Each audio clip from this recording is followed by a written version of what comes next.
इस यूनिट का नाम है determination of income and employment, ठीक है। तो ये एक बहुत इंपॉर्टेंट यूनिट है और 12 नंबर की वेटेज रखता है, कीन्स की थ्योरी कहते हैं जिसको। चलो, तो इसमें हमने सबसे पहला टॉपिक कवर करा था, इसका नाम था एग्रीगेट डिमांड, ठीक है। एडी से शुरू करा था। तो एडी की कहानी आपको ये बताई थी कि एडी का मतलब है, कीन्स ने कहा टोटल एक्सपेंडिचर, ठीक है, टोटल एक्सपेंडिचर। तो अभी अभी आपने अगर याद हो आपको, नेशनल इनकम एक्सपेंडिचर मेथड में 4 खर्चे लेते हैं, PFCE, GFCE, GDCF और नेट एक्सपोर्ट। तो बस उन्हीं चारों खर्चों को अगर मैं जोड़ लूँ तो लो भाइयों, आपका एग्रीगेट डिमांड बन गया। तो एग्रीगेट डिमांड के चारों कंपोनेंट्स यही हैं, PFCE, GFCE, GDCF और नेट एक्सपोर्ट, मतलब वही सेम। लेकिन यहाँ पर क्योंकि कीन्स ने कहा कि आप अभी छोटे बच्चे हो, मासूम से, तो उसने कहा कि मैं गवर्नमेंट का खर्चा मतलब नंबर 3 वाला और नेट एक्सपोर्ट्स का खर्चा नंबर 4 वाला, इसको डीपली स्टडी नहीं करवाऊंगा। तो इसीलिए हमारे लिए सिर्फ एडी के 2 कंपोनेंट्स बन गए। कौन से? सी मतलब हाउस होल्ड का खर्चा और आई मतलब इन्वेस्टमेंट का खर्चा। तो हम इसलिए शॉर्ट में कह देते हैं AD is equal to C plus I. अब इन दोनों कंपोनेंट्स की स्टडी देख लेते हैं, क्या करवाई थी आपको। तो हाउस होल्ड कंजम्पशन एक्सपेंडिचर की अगर बात करूं सी के बारे में, तो सी की कहानी बड़ी सिंपल है, मेरी बातों को बस सुन लेना। कंजम्पशन जो है वो इनकम का फंक्शन होती है।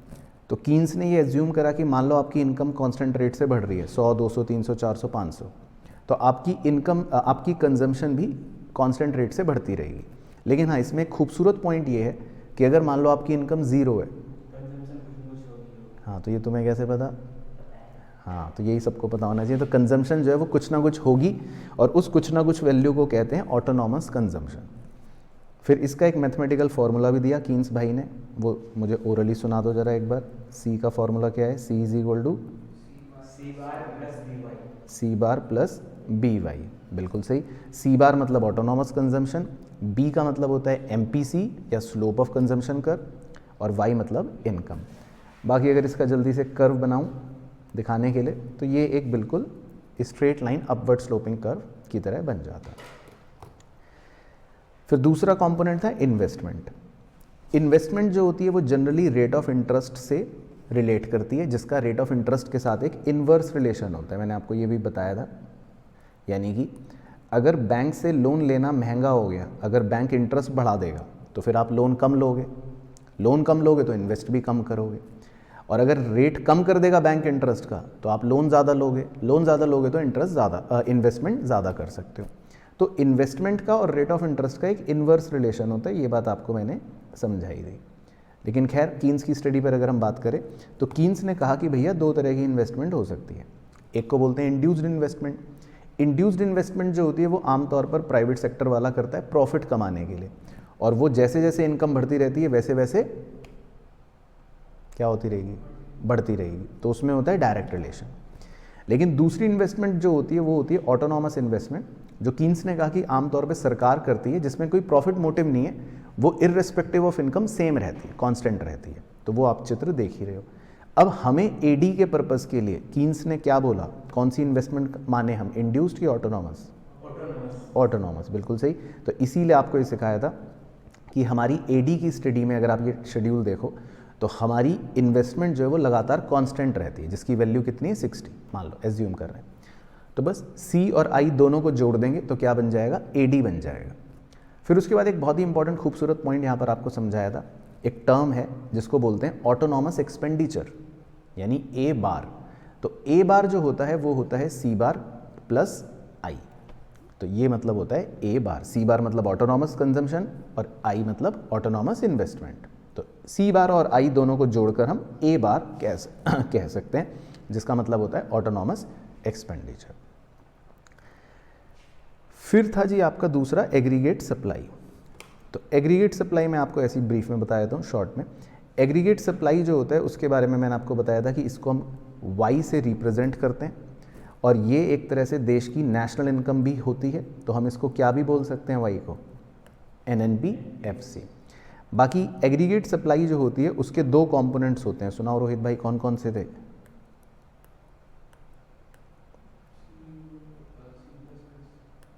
हाँ, तो एग्रीगेट सप्लाई के 2 कंपोनेंट्स थे, C प्लस S।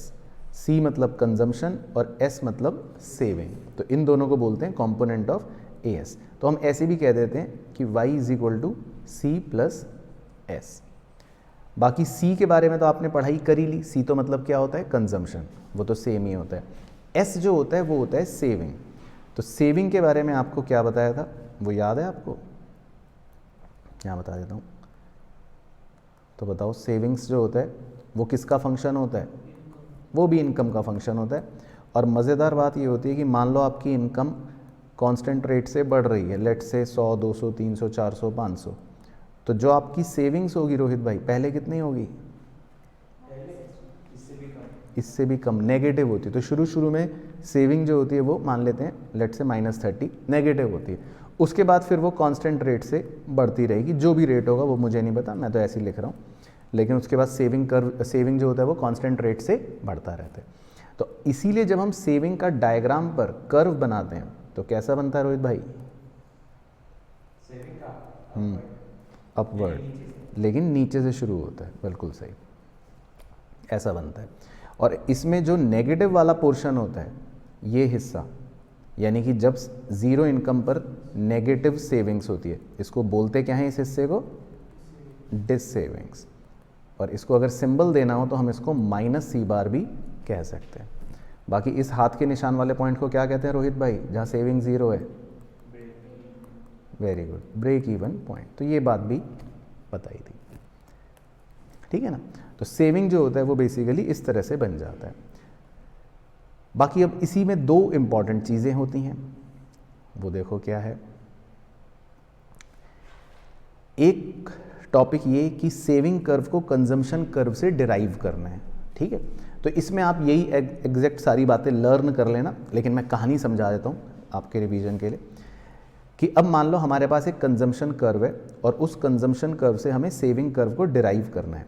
तो कैसे करेंगे, देखो रोहित भाई, हम ये कहेंगे, पहले यहाँ से देख लो, चलो कंजम्पशन के कर्व से देख लो, कि जितना कंजम्पशन का कर्व ऊपर पॉजिटिव से शुरू होता है उतना ही सेविंग्स कर्व क्या होता है, नेगेटिव से शुरू होता है। तो ये इसका स्टार्टिंग पॉइंट होता है सेविंग्स कर्व का।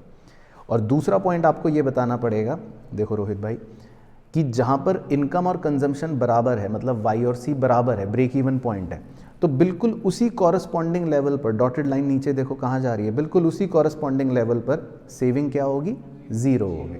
तो ये बात लिखनी पड़ती है। और फिर हम A' और B पॉइंट को ज्वाइन कर देते हैं, तो ये हरे रंग का कर्व कौन सा कर्व बन जाता है, सेविंग कर्व बन जाता है ना। तो ये बातें आपको इंग्लिश में लिखनी है, वो तो यहाँ पे मैंने लिखवाई है, और ये डायग्राम बनाना है। तो ये एक इंपॉर्टेंट टॉपिक है कि कंजम्पशन कर्व से सेविंग कर्व डिराइव करो। और बिल्कुल अगर इसी का उल्टा टॉपिक आ जाए तो क्या टॉपिक बन जाएगा, कि सेविंग कर्व से कंजम्पशन कर्व डिराइव करो। तो इसमें भी डायग्राम बस थोड़ा सा उल्टा हो जाएगा, कहानी मोटा मोटी वही रहेगी कि जितना सेविंग्स नेगेटिव में है तो उतना ही कंजम्पशन पॉजिटिव से स्टार्ट होगा। और जब सेविंग ज़ीरो होता है, यानी जहाँ पर ब्रेक इवन पॉइंट होता है, तो वहाँ से आपका इनकम और कंजम्पशन बराबर होगा, ब्रेक इवन पॉइंट होगा। तो इस बार भी हम A' और उसको जोड़ देंगे तो हमारा कंजम्पशन का कर्व मिल जाएगा, ठीक है। तो ये हो गया डेरिवेशन। तो एक बार ये और देख लेते हैं, फिर उसके बाद जो टॉपिक था वो और देख लेते हैं पहले एक बार, वो क्योंकि इसी से लिंक कर रहा है। अब कंजम्पशन और सेविंग तो आपने पढ़ लिया, लेकिन कंजम्पशन और सेविंग्स की प्रोपेंसिटियाँ भी होती हैं। क्या होती हैं, प्रोपेंसिटी। तो पहले प्रोपेंसिटी टू कंज्यूम देखते हैं। प्रोपेंसिटी का मतलब मैंने आपको बताया था कि खर्च करने की चाहत, क्षमता नहीं, चाहत, क्षमता तो है ही। तो प्रोपेंसिटी टू कंज्यूम, अब ये दो प्रकार की होती हैं, एक को बोलते हैं APC, एक को बोलते हैं MPC। दोनों के फॉर्मूले अच्छे से लर्न रखना। APC मतलब C/Y और MPC मतलब ΔC/ΔY, मतलब चेंज, परिवर्तन कितना हुआ। और MPC का जो फॉर्मूला है ΔC/ΔY, ये क्योंकि सेम फॉर्मूला किसका भी होता है, कंजम्पशन कर्व के स्लोप का, तो इसीलिए MPC को हम क्या बोलते हैं, स्लोप ऑफ कंजम्पशन कर्व। तो ये भी रट लेना। बाकी MPC को डिनोट किससे करते हैं, इसका सिंबल क्या होता है, B। Very good. और इसकी वैल्यू कहाँ से कहाँ तक लाई करती है, 0 से लेकर 1 तक, ठीक है जी। बाकी C और मतलब APC और कंजम्पशन और इनकम में एक रिलेशन है, वो आपको चित्र से ही समझा देता हूँ, वेरी सिंपल। येलो वाले एरिया में देखो, जब C is greater than Y होता है तो तब हम कहते हैं कि इस समय APC की वैल्यू क्या होती है, ग्रेटर देन 1। फिर नीले वाले एरिया में जब C is less than y होता है तो APC की वैल्यू क्या होती है, लेस देन 1। और जहाँ हाथ का निशान है, जहाँ y is equal to C है, तो वहाँ APC की वैल्यू क्या होती है, इक्वल टू 1। तो ये इनका रिलेशन है, वो आपको समझाया था। ये इनका चित्र है, अगर बनाएं, बोले बनाएं तो बनाना है। अच्छा, बिल्कुल इसी तरह है जी प्रोपेंसिटी टू सेव, यानी कि आपकी बचत करने की इच्छा कितनी है। तो प्रोपेंसिटी टू सेव भी दो प्रकार की होती हैं। पहली होती है APS, उसका फॉर्मूला बोल दो S/Y, और दूसरी होती है MPS, डेल्टा S/Δy, मतलब change in saving upon change in income. और क्योंकि ये same formula slope of saving curve का भी होता है, तो इसीलिए MPS को हम क्या बोल देते हैं, slope of saving, sloping of save curve है। बाकी इसकी वैल्यू कहाँ से कहाँ तक लाई करेगी, 0 से 1 तक। फिर उसके बाद दो रिश्ते ऐसे हैं जिनको अपने फोर आर्म्स पर टैटू बनवा के आपको जाना है। पहला है रिश्ता MPC प्लस MPS, दोनों को जोड़ेंगे तो हमेशा क्या आएगा, 1। और दूसरा रिश्ता है जब APC और APS को जोड़ेंगे तो दोनों को जोड़कर हमेशा क्या आएगा, 1। तो ये दोनों रिलेशन आपको रखने हैं, याद रखने हैं। बस ये तो मैंने आपको बता ही दिया। तो पहले यहाँ तक ओके हो गई सारी स्टोरी। चलो जी, चलो अब एक सेविंग का फॉर्मूला बताओ, सेविंग्स फंक्शन का रोहित। S का फॉर्मूला -C बार प्लस इंटू वाई। ठीक है, तो क्लियर हो गई कहानी। चलो अब उसके बाद एक टॉपिक है, ये अपने आप में एक एक्सक्लूसिव टॉपिक है, इसका नाम है इन्वेस्टमेंट मल्टीप्लायर। तो इन्वेस्टमेंट मल्टीप्लायर का काम क्या है, कीन्स भाई ने कहा कि इन्वेस्टमेंट मल्टीप्लायर का काम ये है कि अगर आप इकोनॉमी में 100 रुपये इन्वेस्ट करते हो, 100, ठीक है, तो ये 100 रुपये की इन्वेस्टमेंट इकोनॉमी के अंदर ही घूम घूम के 100 रुपये की इन्वेस्टमेंट इकोनॉमी में घूम घूम के अलग अलग लोगों की इनकम क्रिएट कर देगी। तो इस चीज़ को बोलते हैं इन्वेस्टमेंट मल्टीप्लायर। तो इसका एक कीन्स भाई ने फॉर्मूला दिया था, जो बड़े बड़े आप देख रहे हो सुनहरे अक्षरों में लिखा है, बोलो अपने मुंह से, delta Y by delta I. Delta Y मतलब change in income, delta I मतलब चेंज इन इन्वेस्टमेंट। बाकी ये वर्किंग कैसे करती है मल्टीप्लायर काम, उसके लिए हमने एक एजम्पशन ले रखी है कि मान लेते हैं लोग अपनी इनकम का 80% क्या कर लेते हैं, कंज्यूम। ये हमने एजम्पशन मान ली है। तो अब देखो क्या होगा रोहित बाबू, जैसे ही आप 100 रुपये इन्वेस्ट करोगे, ये देखो 100 रुपये आपने इन्वेस्ट करा, तो ये 100 रुपये किसी ना किसी की इनकम बन जाएगी। अब जिस आदमी की ये 100 रुपये इनकम बनी, वो अपनी इनकम में से कितना खर्च करेगा, 80, क्योंकि हमने एजम्पशन क्या ले रखी है, MPC है 80%, और कितना सेव कर लेगा, 20। अब जो उसने खर्च करा 80, वो राउंड 2 में किसी और आदमी की क्या बन जाएगी, इनकम। अब वो आदमी भी 80 रुपये में से 80% खर्च कर देगा, यानी 64, और कितने रुपए सेव कर लेगा, 16। अब दूसरे आदमी ने जो 64 खर्च करे, वो राउंड 3 में किसी और आदमी की क्या बन जाएगी, इनकम। तो ये प्रोसेस चलता रहेगा, तो dot dot dot dot dot dot dot dot dot dot dot dot dot dot dot. लेकिन ये प्रोसेस रुकेगा कब, जब डेल्टा S और डेल्टा I बराबर आ जाएगा। हाँ, तो ये टैटू माथे पर बनवा के जाना है कि दिस प्रोसेस विल कंटिन्यू, ये तब तक चलता रहेगा till delta I is equal to delta S। तो ये अंग्रेजी में लिखना है। तो ये प्रोसेस तब तक चलता रहेगा जब तक डेल्टा I और डेल्टा S बराबर ना हो जाए। तो हमारे उदाहरण में डेल्टा I भी 100 है और डेल्टा S भी 100 हो गया, मतलब यही मानेंगे, तो प्रोसेस रुक जाएगा। तो प्रोसेस के रुकने के बाद ये देखो येलो कलर कर रहा हूँ, जब हम इनकम देखेंगे, अलग अलग लोगों की इनकम जोड़ेंगे, तो वो टोटल इनकम कितनी बन चुकी, देखो 500। अब आप पूछोगे आपको कैसे पता चला सर ये, हाँ, तो ये मैं बताता हूँ मुझे कैसे पता चला। ये मुझे पता चला कि हमारे पास K को निकालने का एक दूसरा ऑल्टरनेटिव फार्मूला होता है, जो ये लाल बादल में लिख रहा हूँ, हाथ का निशान बना देता हूँ। क्या होता है K को निकालने का एक ऑल्टरनेटिव फार्मूला, 1/1 - MPC। तो हमने MPC 0.8 ले रखा था, तो अगर मैं फार्मूले में पुट करूँगा तो मेरा K कितने टाइम्स आ जाएगा, 5 टाइम्स। तो 5 टाइम्स का बस आप मीनिंग समझो, रटना मतलब अगले 5 सेकंड। 5 टाइम्स का मीनिंग ये होता है कि अगर मैं 100 रुपये इन्वेस्ट कर रहा हूँ इकोनॉमी में, तो वो 5 गुना बन जाएगा। तो 100 का 5 गुना कितना हो गया, 500, तो इनकम कितनी हो गई 500, ये मतलब है। अगर ये 6 टाइम्स होता मान लो तो इनकम कितनी हो जाती 600, अगर ये 7 होता तो इनकम कितनी हो जाती 700। तो इससे मुझे पता चल जाता है कि हमारी इनकम 500 हो जाती है। तो ये हमारा एक तरह से मल्टीप्लायर का वर्किंग हो गई। अच्छा, अब इसी में एक आध क्वेश्चन वैसे बता दो मुझे कि भाई मल्टीप्लायर जो है के, जिसको हम के बोल रहे हैं, इसकी वैल्यू कितनी हो सकती है? वेरी गुड, मिनिमम वैल्यू 1 होती है, ये ध्यान रखना, और मैक्सिमम इन्फिनिटी हो सकती है। तो वो मैंने आपको प्रूफ करके बताया ही था। बाकी के का एमपीसी के साथ बताओ कैसा रिलेशन है? डायरेक्ट रिलेशन है, ये बताया था। तो अगर मैं एमपीसी की वैल्यू बढ़ाऊंगा तो के की वैल्यू भी बढ़ेगी। और एमपीएस के साथ कैसा रिलेशन है? इनवर्स, एमपीएस के साथ उल्टा रिलेशन है। तो एमपीएस की वैल्यू बढ़ाऊंगा तो के की वैल्यू कम होनी शुरू हो जाएगी। तो ये सब खेल हमने कर लिए थे। बाकी ये एक छोटा सा टर्म है, ये तो बस याद रखना, एक्स एंटे और एक्स पोस्ट। तो एक्स एंटे का क्या मतलब था? एक्स एंटे प्लैंड, ठीक है, ये बादल बना हुआ है देखो, एक्स एंटे का मतलब होता है प्लैंड, और एक्स पोस्ट का मतलब होता है एक्चुअल। तो हालांकि जो हम कीन्स की पूरी स्टडी करते हैं, वो कीन्स की पूरी स्टडी के अंदर हम कौन सी स्टडी करते हैं?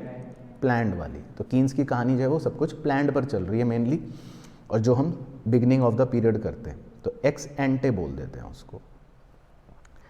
अच्छा खैर, अब हम आते हैं अपने मेन टॉपिक पर इसमें कि सर हमने एडी पढ़ लिया, हमने एएस पढ़ लिया, लेकिन ये बताओ कीन्स ने इक्विलिब्रियम लेवल कब बताया कि कब होगा देश में इक्विलिब्रियम लेवल? जब दोनों मिलेंगे। तो इसकी वैसे दो अप्रोचेज हैं, एक तो है एडी एएस अप्रोच और एक है सेविंग इन्वेस्टमेंट अप्रोच। तो दोनों में अजम्पशन तो चलो आप रट लोगे, लेकिन दोनों में मेन कहानी जो है उस पर फोकस करते हैं। एडी एएस अप्रोच में तो ये है कि इक्विलिब्रियम लेवल कब होगा? जब एडी और एएस बराबर होंगे। तो इसकी कंडीशन याद रखनी है, y is equal to C plus I. Y मतलब हो गया एएस और सी प्लस आई मतलब हो गया एडी। तो एडी और एएस जो है बराबर होंगे तो इक्विलिब्रियम होगा। अच्छा, लेकिन खाली इतना लिखने से आपको 4 या 6 नंबर नहीं मिलेंगे। आपको 2 पॉइंट्स ऐसे ज़रूर लिखने हैं जिसमें ये दोनों बराबर नहीं होते। यानी कि एक पॉइंट ऐसा बताना है जब एडी ज़्यादा होगा, यानी पॉइंट ए, आपको डायग्राम बनवाया था है ना, डायग्राम, उसमें पॉइंट ए दिख रहा है, और एक आपको बनवाया था पॉइंट बी। सर कहाँ बनवाया था? हमें भी दिखाओ ना। दिख क्या गया? अब तो ये रहा। तो एक पॉइंट होता है पॉइंट ए जब एडी ज़्यादा होता है, और एक पॉइंट होता है पॉइंट बी जब एडी कम होता है। तो आपको ये दोनों पॉइंटों के बारे में ज़रूर लिखना है कि पॉइंट ए का मतलब है डिमांड ज़्यादा है और पॉइंट बी का मतलब है डिमांड कम है। तो जब पॉइंट ए पर प्रोड्यूसर खड़ा होगा, यानी कि जब डिमांड ज़्यादा है, तो वो अपना प्रोडक्शन क्या करेगा? बढ़ाएगा और ई तक पहुंच जाएगा या वाई तक पहुंच जाएगा। और अगर वो पॉइंट बी पर है जब डिमांड कम है, तो वो अपना प्रोडक्शन कम करेगा और वो वापस वाई पे पहुंच जाएगा। तो ये स्टोरी लिखनी अनिवार्य है। तो ये तो हो गई एडी एएस अप्रोच। अच्छा जी, बिल्कुल सेम कहानी दूसरी अप्रोच में भी है जिसका नाम है सेविंग इन्वेस्टमेंट अप्रोच। इसमें इक्विलिब्रियम कब होता है? जब सेविंग और इन्वेस्टमेंट बराबर होते हैं। तो इसका मैं ओपन करके भी कंडीशन को बना देता हूँ कि इस कंडीशन को अगर ओपन करें तो हम ऐसे भी लिख सकते हैं कि I इज इक्वल टू, और S का फॉर्मूला क्या था? माइनस सी bar plus B into Y. तो ये इसकी इक्विलिब्रियम कंडीशन है। तो आप ये भी याद रखना कि सेविंग और इन्वेस्टमेंट क्या होते हैं? बराबर होते हैं। तो इक्विलिब्रियम पर सेविंग और इन्वेस्टमेंट बराबर होंगे। अब खाली इतना लिख देने से ही बात नहीं बनेगी। आपको 2 बातें क्या लिखनी पड़ेंगी कि अगर सेविंग ज़्यादा है तो क्या होगा, और अगर इन्वेस्टमेंट ज़्यादा है तो क्या होगा। तो ये आपको चित्र में बताया था, जो चित्र आपको याद नहीं होगा तो ये देख लो जी। तो इसमें आपको सेविंग कर्व दिख रहा है लाल रंग से, इन्वेस्टमेंट कर्व दिख रहा है हरे रंग से। तो एक पॉइंट है ए जब सेविंग कम है, और एक पॉइंट है बी जब सेविंग ज़्यादा है। तो अगर हम ए पॉइंट पर खड़े हैं तो हम प्रोडक्शन क्या करेंगे? नहीं, सेविंग नहीं कर सकते हम, तो सिर्फ प्रोडक्शन करेंगे। तो प्रोडक्शन ज़्यादा करेंगे, वर्ड सही होना चाहिए, ये नहीं कि कुछ भी लिख दे कि हम सेविंग ज़्यादा करेंगे। हम ए पॉइंट पे खड़े होने का मतलब है हम प्रोड्यूसर हैं, तो हम प्रोडक्शन ज़्यादा करेंगे। और अगर हम बी पॉइंट पर खड़े हैं तो प्रोडक्शन कम करेंगे। तो अल्टीमेटली हमें कौन से पॉइंट पर आना है? वाई या ई, बिल्कुल सही। ठीक है जी, तो ये हो गई सेविंग इन्वेस्टमेंट अप्रोच। उसके बाद एक भयंकर डायग्राम बनवाया था जिसको बनाते बनाते आप पागल हो गए थे, जो मैंने कहा था कि प्रैक्टिस कर लेना जी, कि एक ही सिंगल डायग्राम पे एडीएएस और सेविंग इन्वेस्टमेंट दोनों अप्रोचेस इकट्ठे दिखानी हो। तो वो मैंने तो बनाया था, आपका मुझे पता नहीं। तो इसमें अगर आप ध्यान से ऑब्जर्व करें, एडी और एएस जहाँ पर इक्वल आ रहा है, जहाँ पे ई पॉइंट ऊपर है, बिल्कुल सेम कॉरस्पॉन्डिंग लेवल पर सेविंग और इन्वेस्टमेंट भी इक्वल है। तो इसका मतलब ये एक कॉम्प्रिहेंसिव डायग्राम है जिसमें दोनों अप्रोचेज आप एक साथ दिखा सकते हो। ये तभी बनानी है जब क्वेश्चन बोले, ऐसे नहीं कि एग्जामिनर को अपना हुनर दिखाने बैठ जाओ वहाँ पे कि खाली एक ही अप्रोच का क्वेश्चन आया और आप ये चिपका के आ गए। ठीक है, ये तभी बनाना है जब क्वेश्चन स्पेसिफिकली बोलेगा। तो ये हो गई मतलब इक्विलिब्रियम की कहानी। अच्छा, अब इक्विलिब्रियम के फॉर्मूले तो खैर समरी आपको लिखवाई दिए थे, 3 है, 3 अच्छे से रट लेना। ओरली बोल दूँ एक बार। पहला है y is equal to C plus I, दूसरा है i is equal to S, जो अभी खोल के भी दिखाया, और तीसरा ज़रूर याद कर लेना, ये बहुत सारे बच्चे करते नहीं हैं, y is equal to A bar upon M P S. और ए बार आपको अभी शुरू में भी समझाया था, ये भी याद रख लेना, सी बार प्लस आई। तो ये 3 फॉर्मूले हैं इक्विलिब्रियम के। फिर उसके बाद कीन्स ने कुछ बातें अनएम्प्लॉयमेंट की बताई, एम्प्लॉयमेंट की बताई, उसको और देखते हैं। तो अनएम्प्लॉयमेंट 2 तरह का होता है रोहित बाबू। पहला कौन सा, जो आप करते हो, कौन सा वाला? काम चोरी, मतलब कि आपका काम करने का मन नहीं होता, वॉलंटरी अनएम्प्लॉयमेंट। तो क्या आपको लेबर फोर्स में काउंट करेंगे? नहीं। दूसरा, जो आप 5 साल बाद हो जाओगे इनवॉलंटरी अनएम्प्लॉयमेंट, तो उसका मतलब क्या? जो काम करना चाहते हैं लेकिन काम नहीं उनके पास। बिल्कुल, जो काम करना चाहते हैं लेकिन काम नहीं होता उनके पास, तो वो हो गए इनवॉलंटरी अनएम्प्लॉयमेंट। तो बिल्कुल सही याद है। तो अब कीन्स ने यहाँ पर एक टर्मिनोलॉजी दी कि अगर देश में 0 इनवॉलंटरी अनएम्प्लॉयमेंट है, मतलब जो ये वाले लोग हैं जो अपने हाथ में ये प्ले कार्ड लेके खड़े हैं कि हमें नौकरी चाहिए, तो ये इनवॉलंटरी अनएम्प्लॉयमेंट वाले लोग अगर 0 हो जाए, मतलब देश में इनवॉलंटरी अनएम्प्लॉयमेंट अगर नहीं होगी, तो उस सिचुएशन को क्या बोलेंगे? Full employment. तो ये बात कीन्स ने बोली है, मैंने नहीं बोली। तो ये हो गई जी कीन्स बाबू की कहानी। अच्छा जी, अब इक्विलिब्रियम 2 तरह का हो सकता है। देखो ये बड़ा ही कॉन्ट्रास्टिंग पॉइंट है। 2 तरह का कैसे हो सकता है? पहला, अगर आपका इक्विलिब्रियम फुल एम्प्लॉयमेंट लेवल पर ही पड़ जाए तो उस इक्विलिब्रियम को क्या बोलेंगे? Full employment equilibrium. और अगर आपका इक्विलिब्रियम फुल एम्प्लॉयमेंट से थोड़ा पहले पड़ जाए, जैसे इसमें अगर आप ऑब्जर्व करें तो फुल एम्प्लॉयमेंट लेवल से पहले ही इक्विलिब्रियम आ गया, तो फिर इस इक्विलिब्रियम को क्या बोलेंगे? Under employment equilibrium. तो देखो दोबारा दिखा रहा हूँ, बिल्कुल कॉन्ट्रास्टिंग वे में देखना। पहले वाले इक्विलिब्रियम में full employment level same level पर है, तो इस इक्विलिब्रियम को क्या बोलेंगे? Full employment equilibrium. लेकिन अगर इक्विलिब्रियम पहले आ गया तो इसको क्या बोलेंगे? Under employment equilibrium. अच्छा, बच्चा कहता सर अगर इक्विलिब्रियम बाद में आया तो ओवर एम्प्लॉयमेंट इक्विलिब्रियम। तो ऐसा कोई कोर्स में नहीं है टर्म, तो हम वो नहीं मानते। हालांकि वो बाद में गैप्स में कवर होगा, इन्फ्लेशनरी गैप, डिफ्लेशनरी गैप में, लेकिन वो लिखना कुछ नहीं है। तो अपने लिए 2 ही हैं, दोबारा देख लो। अगर फुल एम्प्लॉयमेंट पर इक्विलिब्रियम आ गया तो फुल एम्प्लॉयमेंट इक्विलिब्रियम, और अगर इक्विलिब्रियम पहले आ गया तो अंडर एम्प्लॉयमेंट इक्विलिब्रियम। तो ये 2 तरह के इक्विलिब्रियम कीन्स बाबू ने हमें बताए। अच्छा जी, उसके बाद आखिरी लेकिन सबसे ज़्यादा इम्पॉर्टेंट टॉपिक, जिसको फुल पेज रटना है, आपको लिखवाया था नोट्स में, है ना? फुल पेज पे आर का सिंबल है ना? तो ये है जी एक्सेस डिमांड, और बिल्कुल इसका विपरीत होता है डेफिशिएंट डिमांड। ठीक है, तो ये पूरा टॉपिक इंपॉर्टेंट है, एक्सेस डिमांड और डेफिशिएंट डिमांड। तो एक की कहानी समझा देता हूँ, दूसरा इसका उल्टा हो गया। एक्सेस डिमांड का मतलब होता है कि फुल एम्प्लॉयमेंट लेवल पर कौन ज़्यादा होगा? Aggregate demand. तो उस एग्रीगेट डिमांड को हम शो करते हैं, इधर दिखा देता हूँ, लाल रंग वाले एडी से। कौन से वाले एडी से शो करते हैं? लाल रंग वाले। तो लाल रंग वाले एडी को अगर आप देखोगे तो फुल एम्प्लॉयमेंट लेवल पर एडी ज़्यादा होता है और एएस कम होता है। फिर हम एक काले रंग का एडी बनाते हैं जिसका नाम है एडी डैश। वो एडी हम जानबूझ के बनाते हैं ये देखने के लिए कि अगर एडी बिल्कुल एएस के बराबर होता फुल एम्प्लॉयमेंट पर तो कहाँ होता? तो वो होता है काले रंग वाला एडी, एडी डैश नाम है उसका। जिसकी पूरी इंग्लिश आपको लिखनी है एग्जाम में, AD required to establish full employment equilibrium. तो अब आपको दो एडी नजर आ गए, एक डॉटेड लाइन वाला एडी लाल रंग का और एक फुल काले रंग का एडी डैश।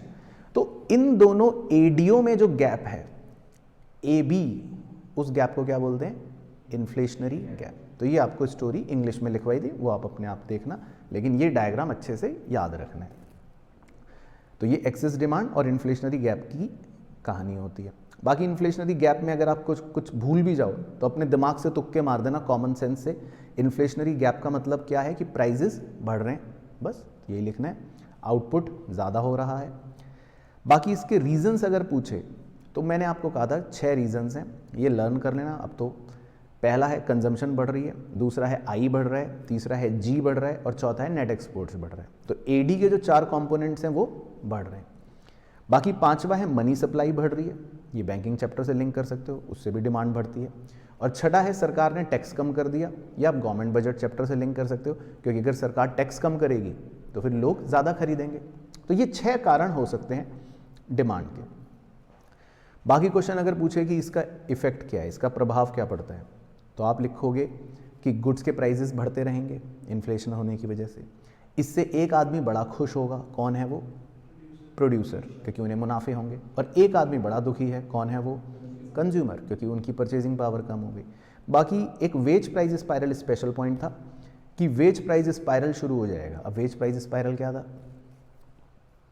मजदूर कहेगा कि साहब महंगाई हो गई, मेरी तनख्वाह बढ़ाओ, तो आप उसकी तनख्वाह बढ़ाओगे। उसकी तनख्वाह बढ़ाने के चक्कर में आपके प्रोडक्ट का प्राइस भी आपको बढ़ाना पड़ेगा।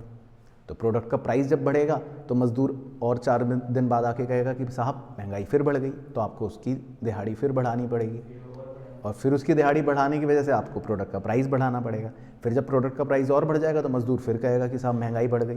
तो मतलब ये समझाने की कोशिश की गई है कि एक ऐसा माया जाल बन जाएगा कि आप प्राइस बढ़ाओगे तो वेज बढ़ेगी, वेज बढ़ाओगे तो फिर प्राइस बढ़ती रहेगी। तो ये ऐसा मतलब खेल होता रहेगा। बाकी डेफिशिएंट डिमांड में इस पूरी कहानी का उल्टा कर देना बिना बुद्धि लगाए, तो आपका सब कुछ रीज़न भी सही हो जाएंगे, इफेक्ट्स भी सही हो जाएंगे। हाँ, चित्र देख लो, वो इम्पॉर्टेंट है। इस बार चित्र कैसा बनेगा वो देख लो जी। इस बार आपका एडी जो है वो छोटा होता है और एएस ज़्यादा होता है। तो अगर आप लाल रंग का एडी देखोगे तो लाल रंग का एडी फुल एम्प्लॉयमेंट लेवल पर कम है और एएस ज़्यादा है। फिर आप एक दूसरा एडी बनाओगे काले रंग का एडी, जिसका नाम है एडी डैश, वो ऊपर बनेगा। उस एडी का मतलब होता है कि अभी एएस और एडी बराबर हैं फुल एम्प्लॉयमेंट लेवल पे। तो पहले 2 एडी बन गए, सबको दिख रहे हैं दोनों एडी। फिर इन दोनों काले और लाल एडीओं के गैप को क्या बोलते हैं? डिफ्लेशनरी गैप, ये मतलब होता है। तो डिफ्लेशन का मतलब ये है कि अब धीरे धीरे इकोनॉमी में क्या होना शुरू होगा? प्राइजेस कम होने शुरू होंगे, आउटपुट लेवल्स कम होने शुरू होंगे। तो प्राइस कम होने से कंज्यूमर थोड़ा सा खुश हो जाएगा, प्रोड्यूसर थोड़ा सा दुखी हो जाएगा। तो ये बेसिकली इंपॉर्टेंट टॉपिक होता है एक्सेस और डेफिशिएंट डिमांड का। बाकी फिर उसके बाद लास्ट इसमें क्वेश्चन के अंदर हमसे ये पूछ सकता है कि एक्सेस और डेफिशिएंट डिमांड को आप करेक्ट कैसे करोगे, मतलब इसको ठीक कैसे करोगे? तो कितने मेजर्स हैं बताओ? 2 नहीं, अच्छा मतलब 2 वैसे वाले बता रहे हो? हाँ, तो 2 तो मेन मेजर्स हैं। एक होता है फिस्कल पॉलिसी जो गवर्नमेंट लेती है, और एक होता है मॉनेटरी पॉलिसी जो आरबीआई लेती है। तो आरबीआई वाला तो आपने पूरा कहाँ पढ़ रखा है? बैंकिंग के अंदर, है ना। आरबीआई का कंट्रोल क्रेडिट वाला जो टॉपिक था वो सारे सेम मेजर्स हैं, क्वांटिटेटिव मेजर है ना और क्वालिटेटिव मेजर। बाकी सरकार क्या स्टेप्स लेती है वो चाहे एक बार देख लो। यानी कि फिस्कल पॉलिसी क्या होती है कि सरकार अपने टैक्सेस क्या करेगी, अगर मान लो एक्सेस डिमांड है तो टैक्सेस क्या करेगी? बढ़ा देगी। दूसरा, सरकार अपने सब्सिडीज क्या करेगी? कम कर देगी, है ना। देखो हमारा सरकार का ऑब्जेक्टिव क्या है कि लोगों की डिमांड कम होनी चाहिए, तो टैक्सेस क्या करेगी? बढ़ाएगी, लोगों को सब्सिडी कम देगी। तीसरा होता है पब्लिक बोरिंग। पब्लिक बोरिंग का मतलब होता है कि लोगों से पैसा लेना, लोगों से बोरो करना। तो एक्सेस डिमांड में पब्लिक से बोरो करेगी सरकार, ज़्यादा करेगी, है ना, इंक्रीज करेगी। और चौथा होता है डेफिसिट फाइनेंसिंग। डेफिसिट फाइनेंसिंग का मतलब होता है कि सरकार आरबीआई से रिक्वेस्ट करके कहती है कि आप और करेंसी नोट्स छाप दो, printing of extra currency notes. तो अगर डेफिसिट, अगर मान लो एक्सेस डिमांड है तो फिर क्या नोट और छापेगी सरकार? नहीं, तो कम करेगी। तो ये पॉइंट्स आपको लिखवाए थे। तो डेफिशिएंट डिमांड में इसका उल्टा कर दोगे। अच्छा, आरबीआई वाले भी री रिवाइज कर लो, वैसे तो बैंकिंग में पढ़ लिए थे। अब आरबीआई के क्या स्टेप्स होते हैं? बैंक रेट या रेपो रेट क्या करेगा? एक्सेस डिमांड में बढ़ा देगा। रिवर्स रेपो रेट क्या करेगा? बढ़ा देगा। सीआरआर एसएलआर क्या करेगा? बढ़ा देगा। ओपन मार्केट ऑपरेशन में आरबीआई क्या करता है? गवर्नमेंट सिक्योरिटीज सेल करता है, बेचता है, ताकि लोगों से पैसा मिल जाए और लोगों का पैसा कम हो जाए। मॉरल सुएशन में क्या करेगा? समझाएगा बैंक को टू रिस्ट्रिक्ट क्रेडिट, और मार्जिन रिक्वायरमेंट भी क्या करेगा? बढ़ा देगा। तो एक्सेस डिमांड में आरबीआई बेसिकली क्या करता है? हर चीज़ बढ़ा देता है ताकि थोड़ी सी डिमांड कम हो जाए। और डेफिशिएंट डिमांड में आप इसका उल्टा लिख दोगे सबका। मतलब इन होलसम देखना, ये पूरा टॉपिक इंपॉर्टेंट है यहाँ से, मतलब जो लास्ट के 3 पेज हैं इसमें एक 4 नंबर तक का क्वेश्चन तो 100% बनता ही है। 6 नंबर का आपसे कोई भी एक डिमांड पूछ लेगा, एक्सेस या डेफिशिएंट, और फिर उसको करेक्ट करवाने के मेजर भी उसी में पूछ लेगा कि इसको करेक्ट करने के कोई भी 2 मेजर बता दो, या उसको करेक्ट करने के एक फिस्कल और एक मॉनेटरी मेजर बता दो। तो मतलब आपको सारी कहानी लिखनी पड़ेगी कोई भी। तो क्लियर होगी कहानी पूरी? चलो, तो ये था जी कीन्स का कार्यक्रम।